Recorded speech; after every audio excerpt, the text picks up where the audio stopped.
tournament because players that actually have big tournament experiences are actually very much more calm to be able to deal with the issues. But the players don't really have much experience. It is going to be a big factor that is burdening to make sure that they can really get that good much for profit. All right, let's get into round number 3. We're officially at the halfway point of our first day of play. One more day to go off this in our main stage, and then the cut to the top 8. Starting off here with Life is Bad, one of the 4 Argentinian players in this tournament, but unfortunately hasn't had a great start just yet. Only 7 points to his name, which actually we're 2 rounds in, and I did my math horribly. That's a pretty good start. That's not bad. I mean, one thing to know about Life's Bad start here is that he currently has 2 crit itemizations, so that's a Thieves Gauntlet as a start, but however, that doesn't give good direction. I mean, Thieves Gauntlet, good item, it gives you good stats, but it's not something that can help you build into a full composition. So we'll have to see exactly what Life's Bad is going to do with this start, and how far it can make with it. And we are letting you guys know that it's Duelist Dexterity and Evoker Nomsy in this game, so we've got our variable factors locked down to tide us forward. Yeah, Nomsy is just not going to show up. It's just not something that's going to happen in this game. I'm going to tell you guys right off the rip. Nomsy Evoker has, as much as I have love for our Dragony girl, that's not happening. I mean, there was a research on the past, 100, a tournament, a games per every region, and 0 Nomsy. 0 Nomsy occurrences, unfortunately. Yeah, all right, we got our augments, though. We will not be taking Prismatic, as we have been from the beginning of day. We're going to roll things out nice and slow, some silvers to ease us into Game 3. I mean, this game is actually much more stable but boring. If it's Prismatic, then things can get exciting first to watch, but since it's a silver start, players are actually going to go for more a safe choices. Nothing's going to go too insane. So actually, these are the type of lobbies where we might be able to see more 2 and 3 cost, carries go for. So as we're discussing before, of course, we talked a little bit about the rerolls coming in. So what kind of comps do you guys like when the augments aren't necessarily taking over the game and it's just down to raw comp power? Well, I think one of the things you can do there, well, obviously you can't do the Yone. You really need that range increasing augment from scoped weapons 1 or 2. But you can go a bunch of other reroll compositions. Astrals are going to be good. That's good in both lobbies because of the lost streak aspect. But those 2-star reroll compositions do well if you have time to get that 3-star. If you're in a hyper-fast lobby and you get denied the chance to roll, you're out. I mean, if you look at Life's Bad's composition right now, he currently picked Preparation into not leveling, so he's not going to go strong early. He's going to give up stage 2, and then once he stays 3-ish, he's probably going to start rolling for either a 1-cost 3-star or maybe a 2-cost 2-star. Yeah, I mean, it could be a perfect opener there for Kaisa reroll. He's already got half Lagoon, half the Shimmer Scales. We'll see if he picks up the Wukong to go for a little extra board strength. Meantime, swapping over to our local here EMEA representative in Noel. Yeah, Noel, of course, doing incredibly well in the EMEA regional finals. Interesting choice here. We've got the Mystic coming in. Of course, a really, really powerful effect to have the Mystic in this early on. And we've also got our friend Zeke's, who of course we saw a lot of in the previous setup. I mean, this is just basically Noel saying, I am Seraphine Graves. Nobody else touch. Look at my augment. Look at my itemizations. I'm the one that's going to get Graves. I'm going to go for this strong powerhouse composition. I already have Zeri. I already have Rakan. I have a Vladimir 2-star to save HP with as well, too. So I'm thinking that Noel is in a really good spot to win, at least until stage 4-5. Of course, once we got those Seraphine shields coming in, reinforced by the Mystic, it's going to make life a lot harder for those AP Dragon Balls we know are coming. I really actually like seeing this Swift Shot Heart coming out from Fly. It's not going to probably go into that Yone composition. He's leaving that angle open. We've seen Kutza in one of the regional finals just pivoting into a Yone composition 3-2. So we know that's a viable strategy. But if you want to go for a Xayah carry, she's kind of weak without additional augments. That extra Swift Shot does a lot for her damage. So he's got that angle open to him. And it feels like a very early commit. I'm really curious about what currently the 8th and the 7th place players are doing. I do really want to look at My Paradise, see exactly what the situation is. All right. Currently, My Paradise is going for what? Yes, there we go. Apologies, I thought that was the wrong board. Currently, both 8th and 7th place players are going for an Astral start. So they're going for Astrals to get that extra economy, to get that extra bonus. But what will they build from this point on? Well, I mean, we've got a pretty solid setup so far. We've got a lot of the 2-stars in there and a very solid front line indeed. Up against Kezi, we'll see how they end up doing. We have got an Archangels building on the back line for our Chinese player, so they will have that inevitability on the round.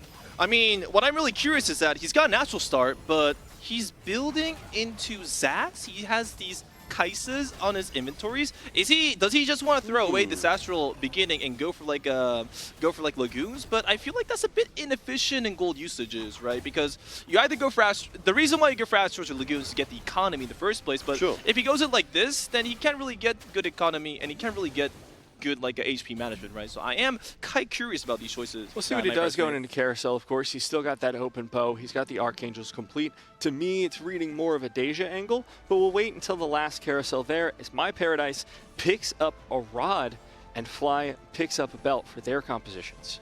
I mean, we'll just take a quick moment while we've got the chance just to go through our current status of the lobby. We have got 3 players who are undefeated coming out of Carousel: Tex, Kelly, and Noel. Yeah. So that's a pretty high volatility situation going to the second half of Stage 2. Yeah, if that HP gap gets bigger, it's just very fast for those bottom players to head out. And then it's about who can finish with the highest cap board. So if you're going for a Kaisa reroll, for example, just theoretically, maybe not the game to do it. Currently, we're looking at Tex Summers' board at the moment. He currently has a rapid fire cannons on Varus, and he does have a very base like a Bruiser Swift Shot composition. Of course, Bruiser Swift Shot is a very strong composition for the mid game, but I am very curious about that rapid fire cannons choice because I feel like he could have made a Runehands if he just waited a bit more longer. What do you guys think about that? Yeah, it's interesting. Of course, we've definitely been seeing that much more from the Yone side of things, but it is surely a huge amount of raw attack speed right now. Of course, they are protecting a win streak, so I think they're going to have to put in everything they have to make sure that stays up until Crux. You can see him on the camera just vibing before this, dancing on cam. Always loves to see our players having a good time. His board, little less so, but they're hanging in there. They got to the back line. They worked it out. I mean, the reason why he could have made like a rapid fire cannons is that he's currently on a full win streak, right? So maybe that one item was decisive in order to maintain his win streak so that he maintains his advantage so that he can get at least one more higher placement. But I am very afraid to see exactly what this deck is going to build into. All right, we'll keep an eye on them so far. It's worth noting again, we had the 3 players who were on the win streak from before. Now it's down to 2, Tex and Noel. Maybe they'll even get a chance to face each other in this last round. We shall see if it does. How does he already have a Graves? How is he already at level 6? It's 2-6! Noel, what are you up to? What shenanigans are afoot? Oh, God. I think we got to check this one. Of course, Noel with a 2nd and 3rd place come in. Still a very, very strong performance from them. They will not be win streak versus win streak, though, heading into Stage 3.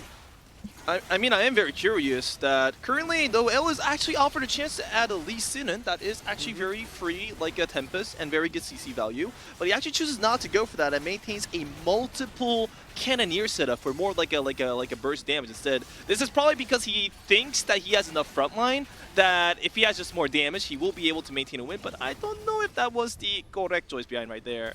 Well, have had it confirmed. It was 2-6. They found that Graves to add to the competition. So just easy things. MEA players do all this all the time, don't worry. Yeah, of course. It's all skill at that point. And I think it's really cool for Noel. And as much as I freaked out over it, genuinely, this early at Graves 1 without the rest of the core of the composition is not as strong as you'd like. You need that healing, you need defensive items. I mean, it is devastating for Noel because he did just invest around 16 extra gold. He could be at 30 interest gold, which is really not that bad if you lose your streak. I'm pretty sure he himself didn't expect it either because he thought he was very strong. I thought he was very strong. Like, that Grave showed up really, really fast. So right now we're going to see into creeps and let's check exactly what items we get for the future.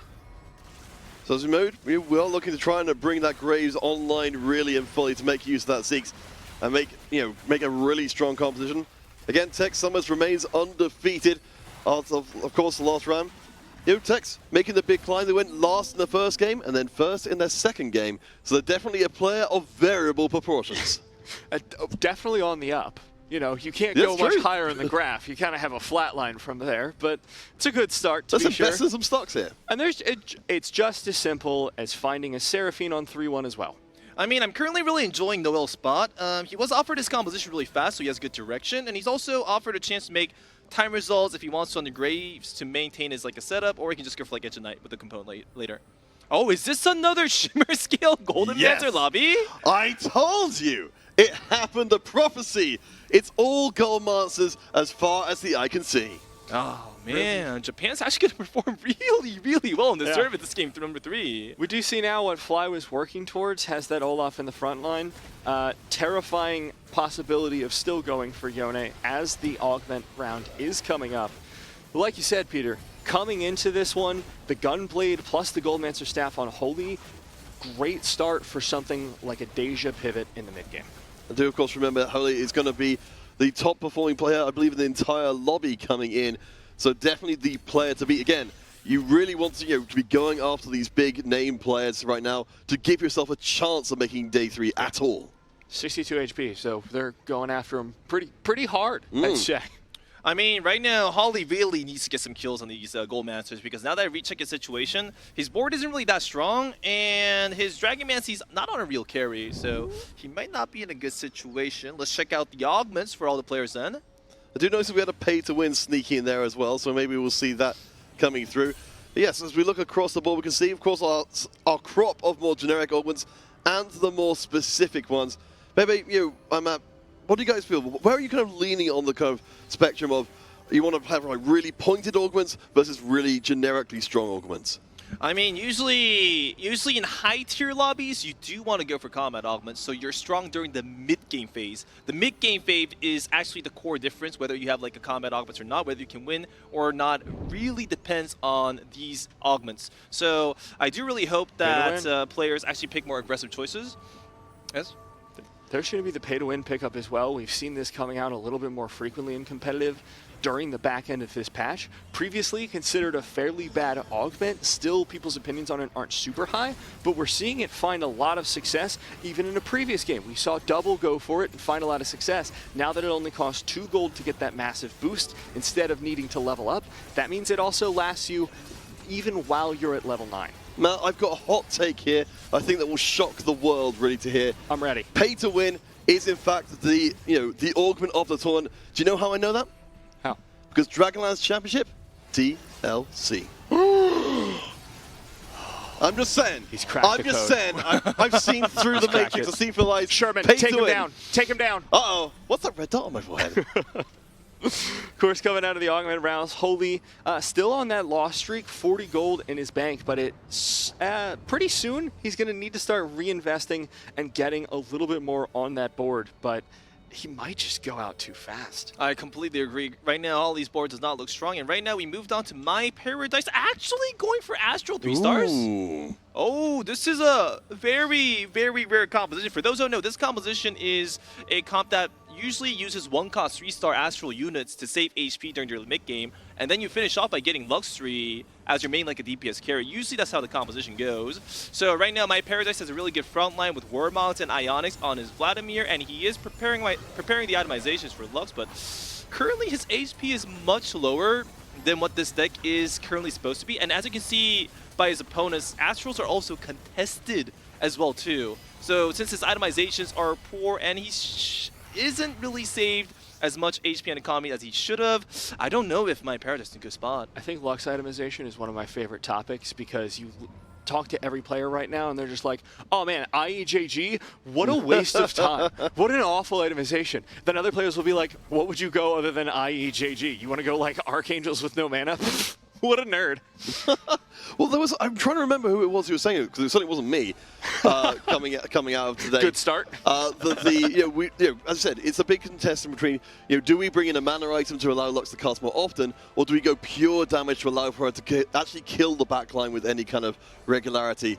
I think the confounding factor put in there by the, I might be Frodan, I don't know who was talking about, was that if you've got a comp which is moving around and Lux could potentially miss, if you don't have mana items, she can basically do no damage in a round. Well, also in this lobby, we have 2 players who are going for Mystic Heart. So Lux's damage is going to be even worse. It's great. If you don't have mana gen items, she can just one-shot people, not in the Mystic lobby.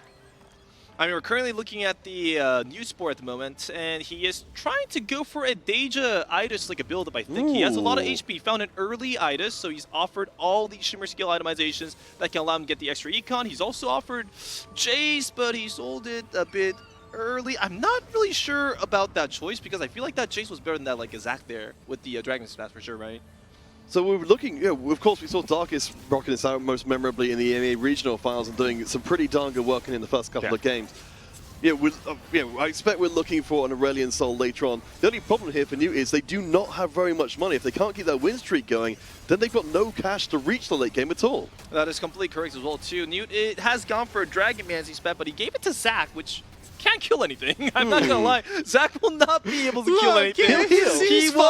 He was offered. He'll heal a lot. He was offered much more better options to go for, and he skipped that. And wait, will he be able to win? But Bebe, Zac is trying very hard, and I think we need to give him credit. Okay. All right, never mind. Take away the credit. So that's what we were afraid of for Newt. They've lost their win streak. They do not have much gold in the bank. Of course, on any of these Shimmer Scale comps, they love to have a lot of gold. I mean, just look at the board. It's much more better if he just uses Jace. He had Jace earlier. He sold one. It'd be much more better if he just used Jace. He's offered a very lucky Zoe early on. Of course, I don't know how. Wow. Wait, is that a attack speed Shimmer Skill item? Yeah, it's a Gambler's Blade. So wow. Okay, so one hand takes away, another hand gives back. That's an amazing pickup for Newt. So we've got the item slamming onto the Jace. We're not going to be itemizing Zoe at all, but we do have the Guardian Shield on her. Oh, no. He gave the Gambler's Blade to Jace, and he's putting Zoe in the front. No. Zoe in the back. Give the Gambler's Blade to Zoe. Give the Protector's like a smash to Zoe. No, someone else. That's the Protector's smash should be on Jace.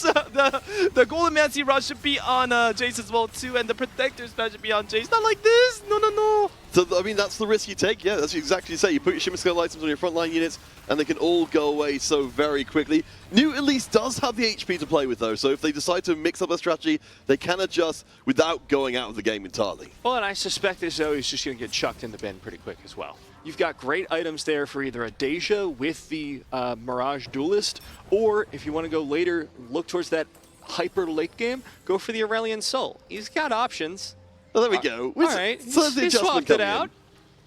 in. I mean, Newt is a Korean player, and I really do want to root for him, but this ain't it, this is not it. He should prepare his Jason and AoE location where he can get most gold from these wolves. You can get gold from wolves if you can, so I'm disappointed. All right, well, as we come to the Wolves, and we have gold. there we go, a little bit of gold in the bank. Oh, nice. It's worth taking note again of our players who have the most to gain from this lobby. I mean, pretty much everybody but Holy and Noel is on single digits points right now, so anybody who finishes in the top 2, top 3 is going to take a massive leap forward in the standings. And now 4-1 is hit, so we're going to see a lot of our players rolling down. Still at the bottom of the board, Fly, Holy, and My Paradise, holding it up around 50 HP. My Paradise has hit the 3-star Skarner and the Lux, but she is dangerously short on items. I mean, I'm really enjoying this composition right here. As you can look, of course, it's a bit sad that Lux does not have an extra mana item and an extra like a AP itemization, but there is a Maze Spat ready for Varus, and he also has Silas in his bench ready. This means that he can actually go for 5 mages, which is a huge power spike for these Lux mage compositions. We'll see what Tex is up to here as well. Again, on our players, or a player currently tied with Newt as not the top 2 players, but at least relatively close to it. He's doing a pretty decent job. We're also seeing our friend Olaf doing their best Yone impression and actually getting some pretty good results off of it. Yeah. I mean, this is a result of a matchup difference. Lux is good at opponents that have still the non-moving backline carries, but the opponent here was like a melee warrior, so that is a bit unfortunate matchup. Here come the final augments, and we'll see what comes out. My Paradise finding Protector of the Cosmos would give him a little bit beefier of a front line. And now it does look like that's what he's gone for across the lobby. We see Fly going for a Rage Wing augment, looking towards that late game Xayah composition. He did stick with it on that Swift Shot. Yeah, of course, the Rage Ring and the Xayah, definitely one of our Power 5 coming in today. We know it's a comp that, well, it isn't necessarily, the end game comp that destroys everything. It's still very, very good indeed. So let's pop across to Tech Summers. We were talking about them a little bit before. We have got ourselves an actual scale scorn comp coming in. So it's not a comp we see everywhere, but when it does show up, it can be pretty freaking terrifying. And we can also notice that Texsummer is actually prepared for a Xayah transition, I think. Is he going for Xayah or is he going to continue Warriors? He has two choices. He can go for a Xayah composition, and then he can try to use that like a Hecarim as a Rage Wing unit, or he can actually maybe continue to go for the Warrior route and go for like Olaf, like a 3-star, to win the game as well too. Yeah, I suppose looking at the augments, there's nothing necessarily tying them here. I suppose right now Olaf is doing a pretty darn good job, so it would seem a little ungrateful to throw him in the bin, but I suppose needs must. Protect someone again, they're looking to try and climb here.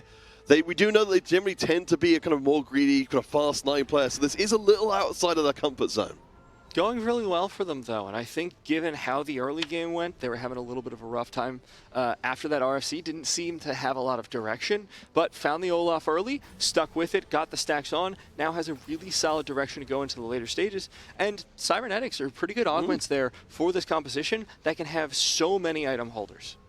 I mean, currently I'm actually really curious to see Fly's board, the Chinese player. The last time I checked, he actually had a Shyvana. An 8-gold like Shyvana on his board, and I think he was actually set up to go for like a pretty proper like a Rage Wing composition, so I really hope that we get a chance to look at him later on. Yeah, I'm sure we will. The second, there we go. Nice. So exactly as you said, yeah, so as Matt pointed out, the Scorch is in the barrel there. We've got a 2-item Xayah ready to go. Nothing on the Shyvana as of yet, but still got Shapeshifter to keep her alive a little bit longer. I mean, his front line is kind of poor, but he has an early Soraka. He's offered the option of an early bar as well, too. So he can actually get a bunch of 5-cost 2-stars viable at level 8 if he so chooses. So the only issue with Fly is that he doesn't really have a solid front line, but he has everything that he needs to make this composition work during the late game. Well, a small note as well, of course, we've actually got the 4th Shapeshifter in there as well to try and reinforce the Shapeshifters, assuming they can get their transformations in. So it's an interesting approach. Certainly, though, they are towards the top of the table. In fact, in this lobby, and unlike a lot of other lobbies, we don't have an incredibly dominant player up at the top. That is correct as well, too. I'm really surprised that that he didn't go for the Bard. I guess he values the HP value from Soraka instead because he feels that having a Xayah 2-star is just good enough to get like top 4. So he doesn't really need to gamble with units like Bard this early on into the game and just go for these flat HP value. Very curious about that choice. All right, hopefully we'll get a chance to check in with my parents in a second. A quick word about one of the augments we did see sneak in, Protector of the Cosmos, a real throwback to when Scrap was in the game a little while ago, able to get yourself a big team-wide shield. What I think is really interesting here is we can see that My Paradise does have an open spatula. There was a spat on Carousel, but instead of opting for that with the Tactician's Crown, they went for the tier to complete a Mage spat instead. Wait. Is this an Aoshin Dragonmancy with 40 gold at stage 4? Do your eyes deceive you? He has double Zeeks and he's so rich he has a Rabadon's on Itis. What is this? I'm sure that shop with 4 Olafs would make life's bad green with envy as well. Just like, oh, all of the Olafs I've needed all game. Wait, he sold it. He sold it, and he's changed it across to Radiant Souls. I like that. I mean, when you've got this much money, you can afford to be a little bit picky. We'll see how well we can see things going for Kizza. Currently the lowest performing player who's in this current lobby really needs a win here, but has to deal with a whole bunch of black hole madness. Wait, I'm not really sure. Was the Aesol better or was the Aoshin better? Because with Dragonmancy, I think Aoshin would have enough like damage to one shot, and I still think it's going to be the Aesol because Aoshin takes so damn long to ult. If you don't have the strongest front lane in the game, if nobody has backline access, if all of those conditions are met, sure, Aoshin's great. But a lot of the games, you're going to have someone ripping into that backline, a Deja perhaps. Maybe you're going to run into a Rengar composition. A lot of things will threaten the Aoshin, whereas Aesol will actually get a cast off. Wait, what is that mini screen with a bunch of dragons? What is that? That's lobby 1 where everyone's messing around, and apparently we're going to get an answer to your question. Is that another 6th dragon player? No, it couldn't How be. many 6th dragon players in this game? Baby, Oh, man. do you want to know how many? How many? 6. Okay. all right. For your all trick. right. All right. Anyways, if we were to go back to the game, I really think it's up for discussion. Aoshin versus Aesol. I'm pretty sure every viewer right now is like, it's like half-half. Aesol's better, like Aoshin's better. I'm pretty sure it's very debatable. Well, I mean, we'll see as we go on. I mean, I have to imagine if there comes a situation where Holly is able to bring in a 2-star variation of either, they'd be very happy to switch things across. Holly just doesn't even need to play the game at this point. Wow. Wait, is he literally AFK? No. Yeah, grabbing some water, you know, don't worry about it. Look, if you had an ASOL with these items, with that Idis frontline, with that itemized Braum, you wouldn't need to do anything either. Well, bear in mind, you've got pay to win, which does require active use in the game. You know, fair point, fair point. Okay, we're back to My Paradise's board, and he has 2 Maze spats. He's looking for his final items. He's rolling down for that Lux item because he does not have any mana itemizations on Lux, and he needs 1 more damage itemization for Lux to be a proper carry. Other than that, he has 2 Dragon Claws and a Warmog, so that's a decent frontline. His units are 3-stars, so they will buy him a lot of time. His economy is just enough for him to hit level 8 and go for 7 mages. Wow. Yeah, well, we talked about the whole thing between do you go full damage, do you go, the mana items. Presumably, if you've got Mage 7, the question is answered by you want to have as much damage as possible. But let's check across with what Tech Summers is up to. Selling a Yasuo. Apparently had one on the board, instead opted for the Pantheon for the Double Whisper, which I think is the right decision, gives you a lot of extra shred, and he is still 2 each away from both Diana and Olaf. Oh boy. Oh boy. Not with a lot of money to spend either. This is such a tense situation for a player to be in. Do you hold tight and hope that they come through the shop, or do you spend your last remaining gold and hope that you high roll? Meanwhile, Kezi here. Is Kezi the right pronunciation? Kurze. Kotze here, Yeah. right now going for a Deja Idis composition. This is a very solid composition that you can get level 8. The reason why he chose this comp is because he wasn't win streaking to the point where he could go for level 9 and go for Ace or Elshin, but he was right in the middle. He won, lost, so his economy was a bit awkward, so he settled for a very cheap mid-game, a late-game-like composition, which is 4 cost 2-star carries. Yeah, doing pretty darn well. Olaf, with the 3 items here for Tex, is going very low, but I don't think with the power of Deja stacking up. Of course, we've seen Deja really starting to rise to prominence in the competition. Last time we saw 1st and 2nd on stream being taken. And of course, we're back in Goldmaster territory again, so we know AP is all the business. Poli rolls down, does not find a 2-star there, levels up, waiting for those odds to increase. He's got a Bard on the board to do it, and a Shyvana in the pocket as well. Wait, I'm really curious. Isn't this level a bit early? Is it because he had no HP? The reason why I thought the level up was a bit early was because if you use your gold, you lose that AP value now. And I guess in this case, if he doesn't use his gold, there's a chance he might die with 80 gold as well too. So this was actually really awkward for Holly to do. It's a very difficult situation for sure. Yeah, and of course, again, Holly is the top scoring player in this lobby, so everybody's looking to see if they can get knocked out in 8 to open up the field of competition. We do see Zippy in the corner doing an incredible job of punishing these backline carries. That's got to have consequences going forward for the rest of the lobby. Yeah, unfortunately for Holy, the same thing happened to his ASOL that would have happened to the Ao Shin, targeted in the backline by that Zippy and ripped to shreds. I mean, this is just a good example. These players that were on the top will not always get top. We have 10 games in total, and we might actually see a very huge change in placements. All right, we've got some upgrades coming from My Paradise, who's one of those players who's hoping that their situation will change. Currently on 6 points, the Protector of the Cosmos shield will be huge, and we've got a 3-item Lux, but we've got a few players here who are trying to hold on, including another top performer, Tech Summers, very close to joining the very quick exit. I mean, we can see our favorite TFT moment, 8 Olafs. 8 Olafs for life with 9 HP, folks. I'm pretty sure everybody can appreciate it. Some people say it's Starry Night. Some people say it's another famous painting, because I blanked the moment I started that comparison. But I think the most classical artistic moment is 8 Olafs and just missing out. Oh no, and is he gonna die with I think unfortunately Olafs? Come on, Olaf, you can do it. Oh. No, you really can't. Mona Lisa, that's the one. Oh, I thought that's where you're going. Okay, so as the Mona Lisa burns in a fire as in the last There we fast go. fight, so you've got Holy and Tech Summers, 2 out of the 3 top performing players, getting it taken down very early into lobby. I think we are starting to see the table flip moment that so many of our players really needed. And look at how close the HP totals are as well. Newt, yeah, having a bad time there at 9 HP, but across the rest of the board, there's this huge cluster between 21 and 33 HP where anything could happen. I mean, this game just means that nobody was one-sidedly ahead from the beginning. This means that everybody had a good chance to build into a composition that was very strong during the mid-game, and I guess that's just where the difference continued.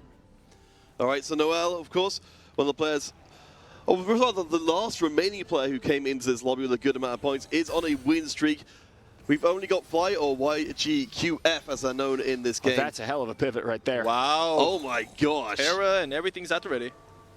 All right, we got Guardians, we got Dragons, we got a pretty heavy-hitting composition. A lot of one-star Dragons, though, which is going to be concerning here for Newt. Thieves Glove's going to pop on that Terra. Double Shroud going to go a little bit wide against this composition. I mean, the reason why he has a bunch of one-star dragons is because he's not really supposed to go for a dragon composition because, look, he's level 8. I mean, he had the shiver skills to get the bonus, but he didn't really have enough cool. So I feel like what the Chinese player did by going for the like a Deja like a pivot was actually a bit more better if he is going to go for like level 8 all in. It's very unfortunate as well to come across Noel and allow their win streak to remain intact. Definitely casting a shadow across the rest of the lobby as it will because next up on the chopping block.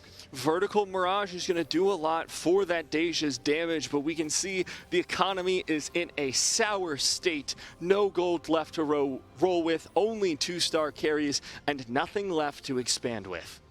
It was Gazi.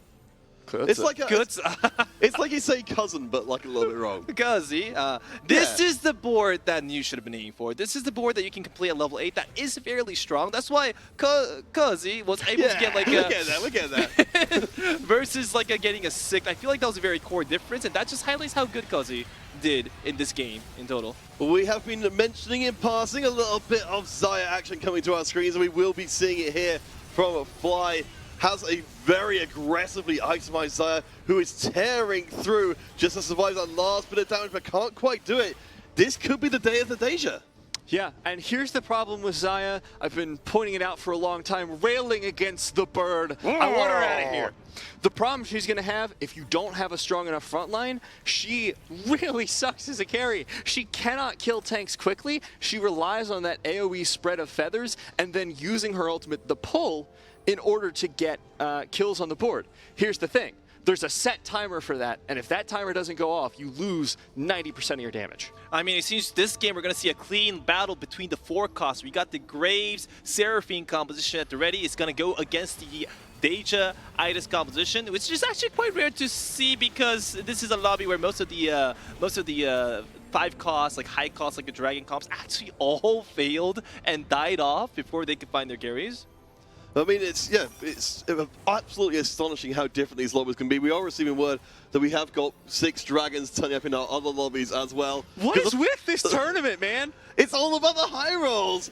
I mean, as we look at our economy here, we can see which players can high roll. Life is bad. He's doing a fantastic job of keeping their economy afloat when nobody else has. We can see in our corner there, just a big pile of dragons. Yeah, Shunga had a great start to the game as well, or the day rather. He's going to be continuing that with that 6 dragon board. Meanwhile, back in our game, My Paradise now at 13 HP, desperately trying to stay alive and keep that top 4 spot. I mean, I have to note that it's actually really amazing that My Paradise didn't get bot 4 here because his start wasn't really that good for an actual composition, and he actually ecoed well enough to hit all the way to level 9. I'm really surprised that he had enough economy to hit level 9 for sure. Well, I do like as well, we've got the initial shield of the Protector of the Cosmos, but we've also got the Hextech Gunblade follow-up heal to keep that Lux alive. Actually, getting attacked by Zippy a couple of times, but surviving it, and also surviving the danger game long enough to get the cast in and get the round down.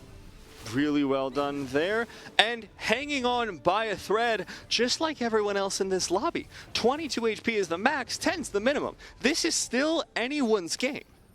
And then, well, I want to kind of throw us back to our previous lobby, of course. We saw everyone fighting over Mystic and kind of falling over themselves. In this case here, for Noel's site up here, we've got 4 Mystic in the mix after picking up that early augment.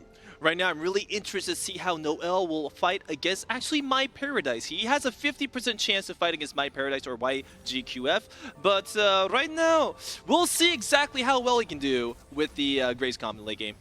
And Kurtz's board here, surviving for so long, running into My Paradise. Whoever loses this one is gonna get taken out. Watch the Deja, watch the Lux. That matchup decides the fight. And there goes Lux with her first ultimate, but Deja just tearing through the board of My Paradise despite the shields. They're starting to go down. The duelist dexterity stacking up, Oh, it's so but Deja close! could survive one more hit, and Lux finds the snipe, securing the win for My Paradise and knocking down Noel and Kutza into that 4th and 5th spot, respectively. I think that's Silver Blue Battery doing a great job there, filling in for the mana item. But yeah, really pulling more than its weight. I suppose this is the thing. Baby, we were talking about this before. We've got the big change between do you have a mobile carry, do you have an immobile carry? But I suppose we'll have to come back to that in a second. We'll check it in with Fly. We are seeing the upgrades. We've got Shyvana, a huge presence on the front line, and we're down to our final 4. Let's see what they've got for us.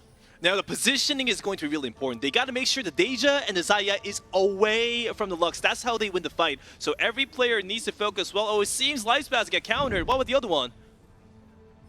Nice. Great positioning from YGQF right there to make sure that his Xayah is actually targeted last. You can see the Twitch on the right side, Bard on the left side, so that it is a guaranteed chance of surviving. It's just an issue of him having enough stats to beat the 3-star astral composition or not. Well, I mean, this is exactly the problem we were talking about before. If you don't get the kill with the first cast, then you may not get too many more. Xayah does just enough damage.